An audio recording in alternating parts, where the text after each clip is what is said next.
పాపం ప్రతాప్, వీర ప్రతాప్ తిరువీర్ గారు ఇప్పుడు మాట్లాడతారు. మీడియా వారికి, ఇక్కడికి వచ్చిన గెస్ట్లకి, మీ అందరికీ చాలా థ్యాంక్స్ అండి. రామోజీరావు గారి వీడియో ప్లే అవ్వగానే నాకు ఒకటి చెప్పాలనిపించింది. ఏంటంటే, నాకు సినిమాలు అనేవి తెలిసింది త్రూ ఈటీవీ. చిన్నప్పుడు 9:30కో 9కో సినిమాలు వేసేవాళ్ళు. ఆ సినిమాలు చూడడానికి పక్కింట్లో టీవీలో వాళ్ళు ఏం చెప్పినా, పని చెప్పినా వినేవాడిని. సో మొక్కజొన్నలు అలా, కొత్తిమీర కట్టలు కట్టాలి, వాళ్ళు ఏం చెప్తే అది చేస్తేనే సినిమా చూడనిస్తారు. అలా టీవీలు చూడడం, రేపు వెళ్ళి స్కూల్లో వెళ్ళి దాని గురించి డిస్కస్ చేయడం, రాత్రి సినిమా చూసాము, ఇలా ఉండింది అని. అలా నాకు సినిమాలు పరిచయం. అండ్ ఈరోజు ఈటీవీ విన్కి నేను ఒకసారి సారీ కూడా చెప్పాలి. ఇక్కడే ఉన్నాడు అనురాగ్, ఇక్కడే ఉన్నాడు. వీరాంజనేయులు విహారయాత్ర తీసుకొచ్చినప్పుడు కొత్త ఓటీటీ ఏం చేస్తారో, ఎక్స్క్లూజివ్ ఓటీటీ అంటున్నారు, ఎందుకులే బ్రో థియేట్రికల్ ఫిల్మ్ చేద్దామని. అది చెప్పడానికి అనేది ఓన్లీ రీజన్ ఏంటంటే, నాకు తెలిసిన సినిమా నేను వచ్చినప్పుడు ఏంటంటే, ఇలా స్క్రీన్ మీద సినిమా ఉంటేనే సినిమా అనుకునే మైండ్ సెట్ అప్పుడు. సో అలా నేను అనురాగ్తో అప్పుడు వీరాంజనేయులు చేయలేకపోయాను. ఈరోజు నా లైనప్ చూసుకుంటూ ఉంటే, నా నెక్స్ట్ సినిమా ఈటీవీ విన్ నుంచి వస్తోంది, ధైర్యంగా ఉండొచ్చు. అండ్ ఆల్రెడీ వాళ్ళు ఏదైతే ఇమేజ్ క్రియేట్ చేశారో, ఈటీవీ సినిమా ఒకప్పుడు శ్రీమతి అనిత ప్రజెంట్స్ అని, సుమంత్ ఆర్ట్ ప్రొడక్షన్స్ అని ఒకటి బ్యానర్ లోగో పడగానే ఒక ఎక్స్పెక్టేషన్ ఉండేది. అలాగా ఈటీవీ విన్ ఎమర్జ్ అయింది. And hats off, inspiring journey లాగా అనిపిస్తుంది షార్ట్ పీరియడ్లోనే.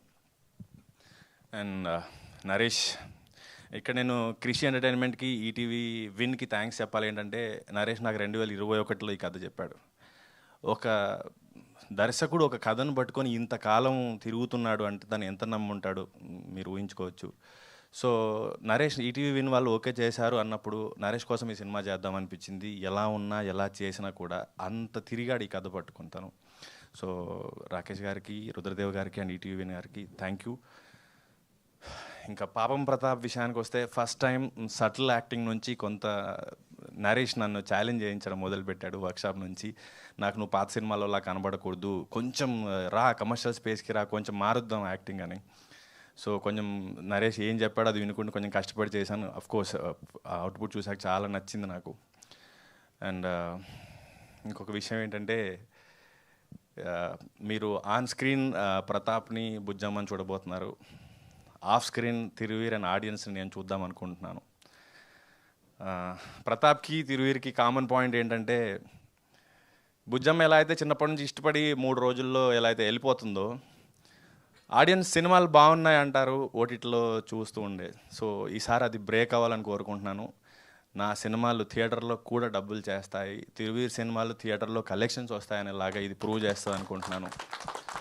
సో ఈసారి సినిమా రిలీజ్ అయ్యాక వచ్చే అప్రిసియేషన్ ఓటీటీ నుంచి కాకుండా థియేటరికల్గా నంబర్స్తో పాటు అప్రిసియేషన్ వస్తుందని నేను చాలా కాన్ఫిడెంట్గా ఉన్నాను పాపం ప్రతాప్ గురించి.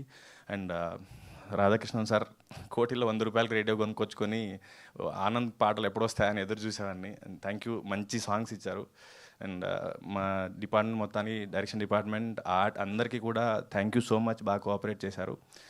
April 17th మీకు యాక్చువల్గా మీరు చూసిన టీజర్ ఏదైతే ఉందో, ఇందులో more than Pratap and Bujjamma, నేను ఎంజాయ్ చేసింది ప్రతాప్ అండ్ వాళ్ళ నాన్న.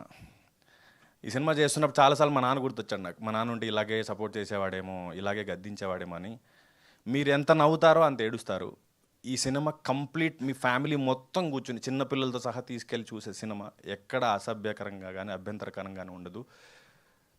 April 17 థియేటర్స్లో కలుద్దాం. Thank you. Super Thiruveer garu, we definitely trust you. And ఈసారి డెఫినెట్గా అందరం థియేటర్స్కి వెళ్ళి ఈ సినిమాని ఎంజాయ్